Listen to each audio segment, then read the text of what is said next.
Can you hear that? It's April 1st and you've got to be fooling me because it's snow squalling / hailing, blizzarding.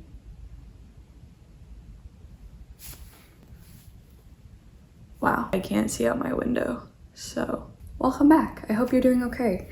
Today we have my March wrap up, which honestly, March was a month that felt the longest so far of the year to me, but also I don't even know where I went in March. I really did not really have a good reading month, honestly, for me. Most of these books I either had to read or just picked up, and I didn't find any new favorites really. And March was just a month that was definitely very stressful. I've already talked about this, but I just had the most schoolwork. It felt the longest, but as I was saying at the same time, I don't really know where I went. I feel like I really can't account for where I was during the month of March, which probably means that I was just in the middle of reading too many things. It also feels very strange because looking at this stack, this is, I guess, what I can show you, but I had to read so much more, which I think is about 8 books. I just read so much more than that I wish I could maybe talk to you about somewhere. I don't know how I would really do that, but just essays and random stuff for school and papers and research. So anyway, I'm just gonna get into it because we do have a few to talk about. So we're just gonna hang out as the snowstorm rages outside. I don't know, I think Spring just lost the memo. She's out there somewhere trying to stumble her way here, but she's not making it very quickly. So we're gonna start with Sleepwalking by Meg Wolitzer. This was my least favorite book of the month, so let's just get out of the way.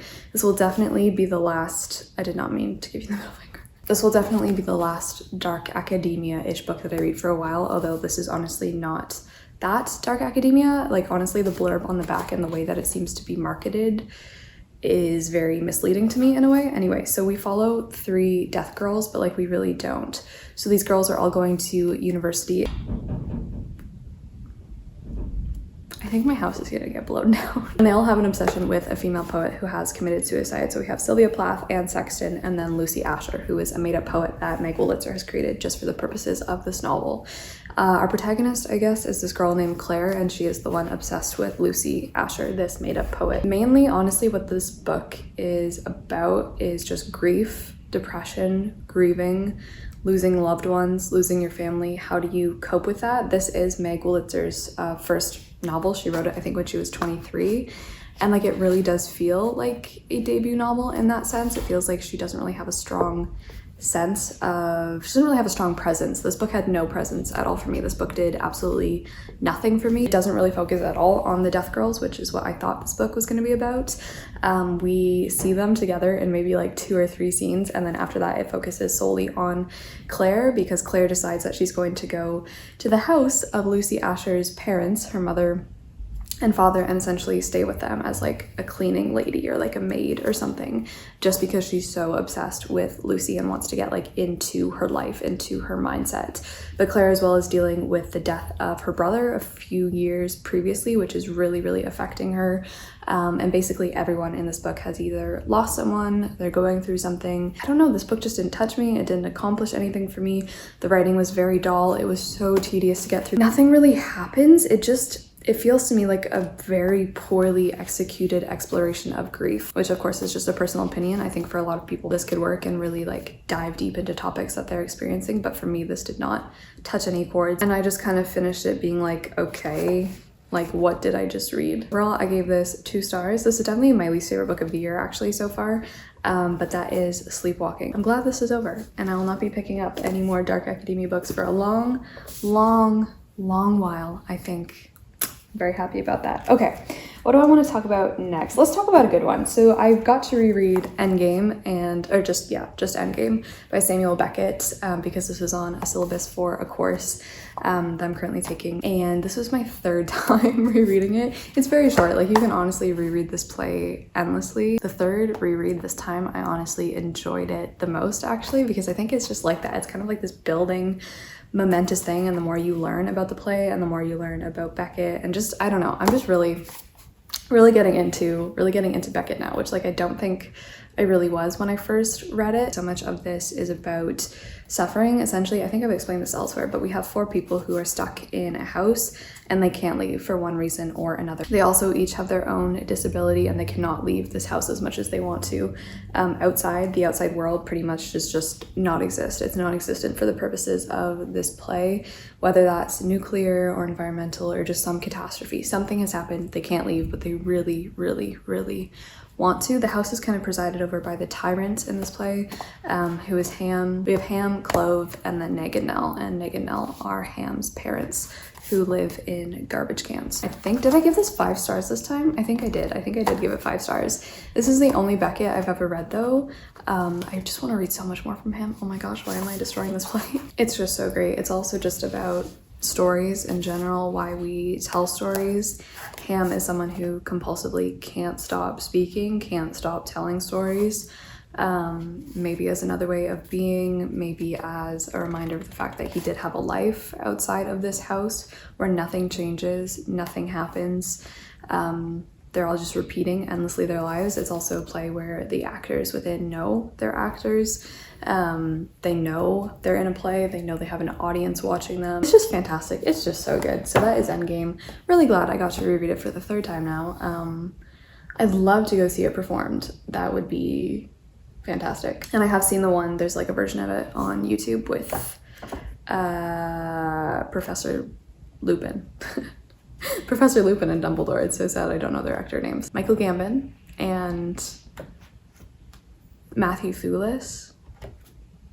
I'll be impressed if that's correct. Then I picked up The Long Way to a Small Angry Planet on audiobook by Becky Chambers. This was a gift from one of you guys. Thank you so much. I finally got around to listening to it. The audiobook production for this was really great because, I don't know, I just love when audiobook productions come with music and sound effects, little weird audio nuggets in it. I just think it's a really, really great experience. And this being like a really cool sci-fi, that was also just an experience that just amped it up a little bit more. I picked up The Long Way to a Small Angry Planet because I just needed a distraction. I needed something from all the work and like school and like very heavy reading I was going through. I wasn't actually sure what kind of science fiction I was really stepping into because I know that the basic summary of this is that we follow Rosemary, who is a young woman who gets employed on a ship called the Wayfarer, and the crew and the ship has been contracted themselves to build a space tunnel to a faraway planet in like the center of the galaxy where maybe a semi-malignant species lives that they're trying to make an uneasy alliance with. So Rosemary kind of gets swept up into all of this, even though she's just applied and got the job of clerk aboard this ship. What I will say is that this was honestly exactly what I was looking for, in that it was just pure entertainment, honestly.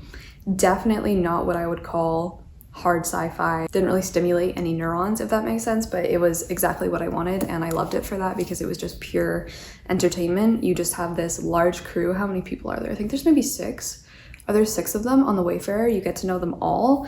And honestly, this book was much less about like the overarching plot, I want to say, because for most of this book, you're honestly just getting to know the crew, their own tragic backstories, what they're going through, what species they are, because we have humans, we have andrisks, which are like lizards, which was fantastic. And we just get to know basically kind of the universe, kind of the world. Definitely this did not have fantastic world building, but it didn't have really poor world building. So it's kind of like right in the middle. I will say a lot of the times though with sentences and certain, science fiction things, it really just feels like the author is just randomly listing sci-fi jargon to talk about like the ship, or to talk about space travel, or to talk about, ship parts and stuff. It was just a lot of like jargon that I'm like, does this really mean anything? It really does not feel like it. And honestly, that was fine. It felt very artificial in that way, but like I said, I honestly didn't mind. So in the end, I gave it 3 stars. I'll definitely continue with the series, I think, because I don't know how many are out actually of this. I think a strength and maybe a weak point as well is that this, like I said, didn't really feel like an overarching story. More than that, it just kind of felt like a series of short stories where we would stop at a certain planet and we'd get off and we'd get to know about the pilot, who is an Andrisk, or we'd get to know about the cook and chef of the ship as well. And so in that way, it just kind of felt like a series of vignettes where one is devoted to revealing more of the backstory of a certain crew member to the audience and to Rosemary as well. Rosemary herself comes from Mars, I believe, and she's harboring like a deep secret that eventually is revealed to the crew and to the audience. What I will say as well is that this book, because it was like so focused, I think, on more like a wholesome, fluffy science fiction, the stakes were high, but it didn't feel that way. There was like this weird discord. So much of this book was so wholesome and was like about, you know, the friends we make along the way. It was such a like this very serious, weighty topic, but of course it would all get resolved because this book didn't really have any like hard consequences, it felt like. And so in that way, there was just like this weird tone shift that kept occurring, and I didn't really know whether it was just supposed to be some light, happy sci-fi or whether it was like actually trying to explore deeper topics. But those deeper topics like just got resolved so quickly to the point where it just felt a little bit, well, super unrealistic, but as well it just kind of took away from the gravity of those topics. I feel like that was just a little discombobulating, if that makes sense. But on the whole, really did like it. I would recommend if you're just looking for a light, easy, fun sci-fi just for pure entertainment value. I think this was great, so I gave it 3 stars. Also for class, I got to read Memorial by Alice Oswald, which is a version of Homer's Iliad, or I think it's also called an excavation of Homer's Iliad. So essentially what this is, because you might be wondering, well, how the heck is it so short if it's the Iliad? It's not a direct translation of the Iliad. Essentially what Oswald does is take away the plot, the narrative, the whole story of the Iliad, and all that's left is the soldiers and the atmosphere. She calls this an oral cemetery in that it is very much a memorial for everyone who died in the Iliad. Like it just opens with a list of a whole bunch of soldiers, all the people who died. It's split into a paragraph of information or a biography about someone who died, and then we have similes from, well, I think some of them are actually from the Iliad. She just wants to resurrect the atmosphere and the bright, unbearable reality of the Iliad essentially in here. So we just constantly switch back and forth from a man who dies, the way he dies, this is extraordinarily violent, and then we'll switch back to a simile, which are all about the natural world and have something to do with the way that the previous soldier died or previous soldiers died. So this was honestly really great. I think this was honestly quite a challenge to read, and like I'm still gonna have to work with it for the final, which is coming up. I could have benefited so much from reading this over like a period of weeks, reading it all out loud because it is part of an oral tradition. I'd heard of Alice Oswald, but I've just never read from her before, but I did give this 4 stars. Really loved it, and yeah, I'll definitely still be working with this pretty closely this month. So that is that one. And then this one was on my March TBR, and I'm glad I finally got to pick it up, and that is Blue Period by Tsubasa Yamaguchi Volume 1. This one I just randomly found in one of my book box exploration videos, and then so many people were like, you need to read that, you have to read that, it's so good. Actually, before reading this, I did watch the first episode of the anime, which I really liked, and I think what I'm honestly gonna do after reading the first volume, this obviously goes past the first episode of the anime, but I think this is one I'm actually going to prefer to watch instead of read. I was not actually very enamored with this, oh no, but let me explain, because I know 100% that it's just me, and I'll tell you why. But essentially Blue Period is about this guy in high school. He's kind of like a delinquent, he's called a punk. He has this group of friends. He just constantly ditches school to go drink and smoke and watch sports, but he's also extremely smart. He also gets the best grades because he has basically discovered the secrets to studying and, you know, getting good grades in high school. And so everyone's like, this guy's so weird, he's a delinquent, but he's also like a genius. But he's also like very just lost. He hates his life. He doesn't know what he's doing. He's getting good grades, but he's like, what is this all for? This is so meaningless. I have the formula to study and do well, but it doesn't bring me any satisfaction. And that was just so, it was just so relatable. So much of this manga, I will say, is just incredibly relatable. I think it cuts right to the point of life and like all the things that we don't really want to talk about, especially in high school, about high school, how much it sucks. One day in art class, he is just a little bit inspired by what he's seen on an early morning out when he's been drinking with his friends. Like he's just seen this blue landscape, and when he's in Shibuya, he just sees like blue everywhere, and so he starts to paint it in art class, and he starts to like feel something, And then eventually when his painting's done, he finally has like an actual meaningful conversation with someone for probably the first time in his life about his painting, about art. And he is so he starts crying. He's just so precious. He starts crying and he's just so overwhelmed by, I guess, the reality that art has brought him, because it's kind of broken the shell of like conformity and very much like straight lined life. And someone's like, wow, that's how you see the world. And it's this really like intimate moment where he's like seen by someone else, like what's actually inside of him, which he's so scared of bringing out into the open, because he's just kind of, you know, gone through his whole high school career as this very much like labeled delinquent punk guy, who's also very smart. It's also around the same time that he has to decide like what he's gonna do for college or university or something like that. And so he has to fill out, you know, all those forms that you do in high school when you're just supposed to know what you want to do with the rest of your life when you're like 15. And what he decides to do eventually is try to go for art school. Although he's never been, you know, an artist, this is his first time. And so he joins the art club. We meet a bunch of other people in here, and yeah, honestly, the bare bones structure of this is great. I think the writing was fantastic. So why didn't it work for me? It's just because of who I am as a person, I think. I don't like, let me make this very clear. Myself, like I don't like the action, the verb, the activity, the hobby, the art of doing it myself. I don't like painting or drawing, or yeah, it's really just painting or drawing, which of course is what this whole manga is about. This manga really breaks down like how to do everything. Like there's literally step-by-step instructions about how to do a still life, how to do perspective. It talks about light and shadows and like all of the basics of art.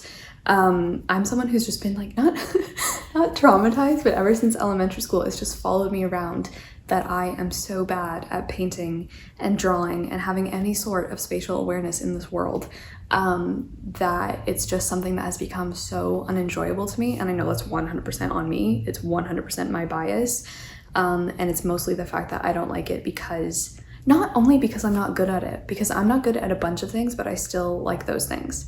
But with art, specifically just painting and drawing, it's something completely different. It's like this deep-seated, not hatred, but just like, I don't really know what it is. It's something I've tried to fix before in my life. I tried to just sit down and be like, okay, I'm just gonna paint for fun, or I'm just gonna draw for fun. But it just turns out so poorly that I just hate myself.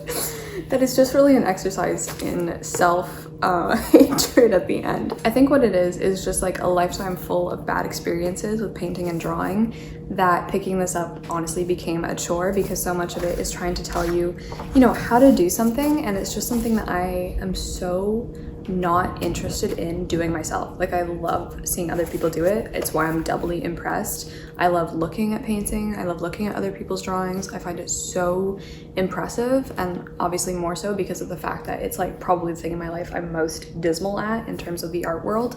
But because of that, this became very tedious for me to read, just because the world is not something I am interested in at all, putting myself in. Tennis. Am I interested in tennis? No, but if this was a book about tennis, I think I would have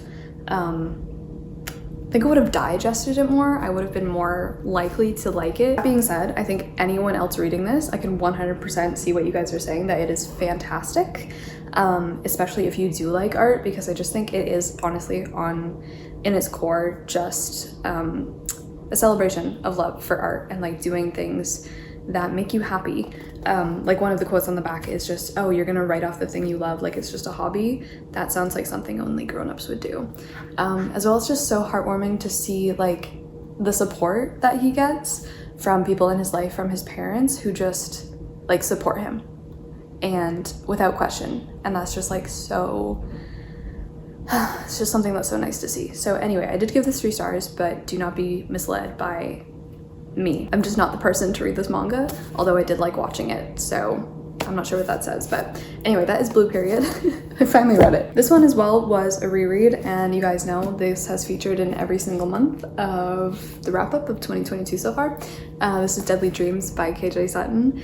This is the third book in the Fortune is Sworn series. I'm not going to say too much about it. I can't because I would just spoil it. I got to re-listen to this in March, and it was just fantastic. As of right now, this is my favorite of the series, but I do have the fourth one to read.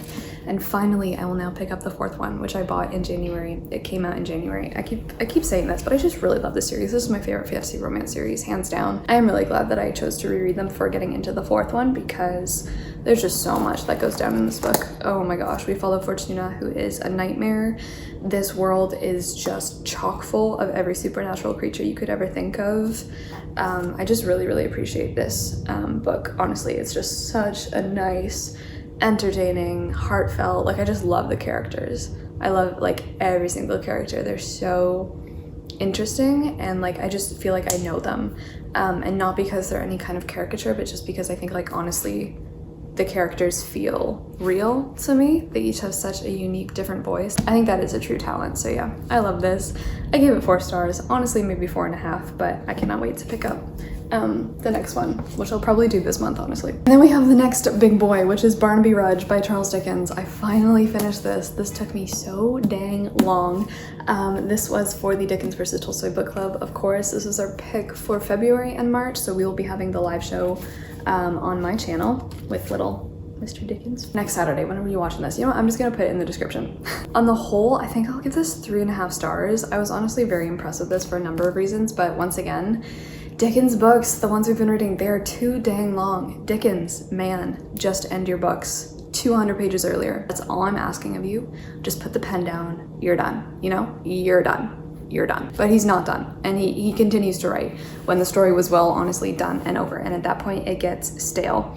And that is truly, it's not my only complaint, but this is a piece of historical fiction for Dickens. He's writing about the anti-Catholic riots, or the Gordon riots, which went down in London in the 1780s, which was a piece of history I did not know existed until I read this book. I'd never heard of it anywhere, never read about it anywhere, but this was like a really fascinating continuation for me because a class I'm taking right now is the Renaissance, and of course we have looked at the English Civil Wars, which were mostly all about religion, and there's been so much, of course, in that class about Catholic and Protestant fury, hatred, conflict against each other, and then to flash forward about 150 years and still see literally the same thing happening. Disappointed but not surprised. This just felt like a really cool continuation of that history, and it is really well done historical fiction. This book is also split, right? Because at the beginning we're following a bunch of people in London and the surrounding area. We have a Protestant family and a Catholic family, the Hairedales and the Vardens, and we're just kind of following their connections. There's a murder mystery in here as well because Mr. Hairedale has been murdered in his house, and so every March there's like this weird ghostly aura that fills the neighborhood and stuff like that, and it's quite spooky, quite gothic. As you can see, I was enamored with the beginning because Dickens, I just miss reading Dickens. I had to underline so much. I think it was so well done. I feel like this is where he really flourished and let you into the atmosphere of the world and London in the 1780s. There's so much about ghosts and ghouls and gothic, and I think his writing was just the strongest. And then all of a sudden the story skips forward 5 years and we are very much in the heart of the riots. At first when I read that, it was very strange because all of a sudden it was just like 5 years have passed and I was like, okay, where? But I think that was honestly something really cool because we kind of got to see families, like Catholic and Protestant families, who, while not necessarily friends, although some members of them are like best friends, they were definitely not trying to strangle, burn each other's houses down and stuff like that. They were just coexisting. And then all of a sudden we have Lord George Gordon, who is the leader of the riots, and essentially what they wanted to do was prevent the bill being passed that Catholic citizens of England would be able to do a bunch of things, like own property in England, would be able to educate their children in the Catholic persuasion, and just a bunch of things that the Protestants were like, whoa, no, this is going to lead to like a Catholic majority, or the Catholics are going to be given power or whatever. And so Lord George Gordon basically just cajoles the crowd, and it's very much a book about mob mentality. I think this was just so relevant to me with everything that's been going on, and it was honestly very scary in some parts. And throughout it all, we are kind of following Barnaby Rudge, who is the son of the servant to Mr. Haredale, and they were both murdered, right? So we had Mr. Haredale, who was killed in the beginning, and we also had his servant, who was also killed. And now we're following his son, who is very, very innocent and who gets swept up horrifically into these riots. This is definitely, I think, so far the most serious of Dickens' novels that I've read. The tone really shifts when you skip that 5 years, but like I was saying, I think it's so important to see like the way that actual people were behaving to each other when this bill was coming into its, I guess, proposition or being proposed to Parliament, because the riots are really just composed of people who just want to, you know, watch the world burn and create anarchy. Dickens writes that the mob is basically just composed of criminals and evildoers who just want to tear people's houses down, get back at the institutions that they think have wronged them. And you really see that like a lot of the people who are introduced in the first half of the book, whether they were servants or whether they were employed by these more prominent middle-class families, they really use the riots as an excuse to enact their own vengeance and to take part in their own interests, in their own evil doing, in their own schemes, basically. And then the riots happen.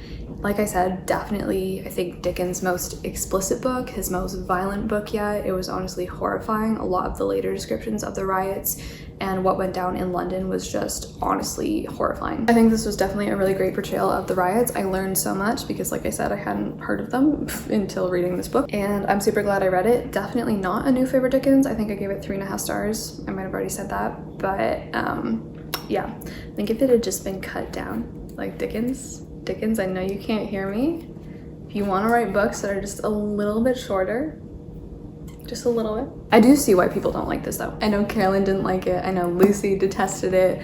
I'm not sure how we're all feeling about Barnaby Rudge. Those of you who are reading it for the book club, I will try my best to defend it during the debate or just during the talk that Carolyn and I have, because I know I don't think a lot of people are going to enjoy this, but there's a lot of cool things I think going on in here. So anyway, I will see you then for that. What did I read next? Okay, this was the last book that I read in March. I decided to pick this up on a whim, and this is No Longer Human by Osamu Dazai. This was also a gift from one of you guys. Thank you so much. I was very much in the mood for something like this. I only had a vague idea of what this was going to be going into it.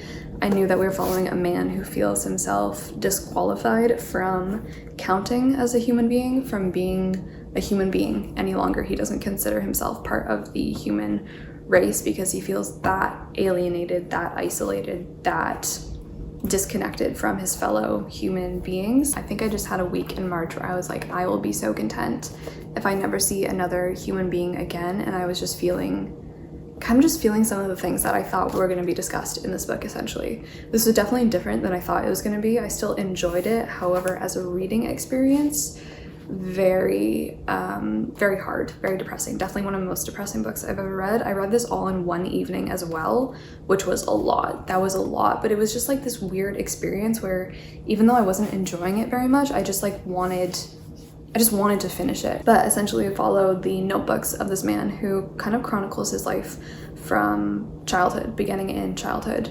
I wasn't really expecting a twist to this book, and I don't know if you've read it, would you count it as a twist? I think I would, because when you reach the final page of this book, I just got jolted and I was like, oh my gosh, this makes everything much, much worse. Anyway, like I said, it begins in childhood where he feels like he has to wear a mask of some sort, and he adopts the mask of a clown, in that he's going to be, the class clown, the family clown. He's going to make everyone laugh.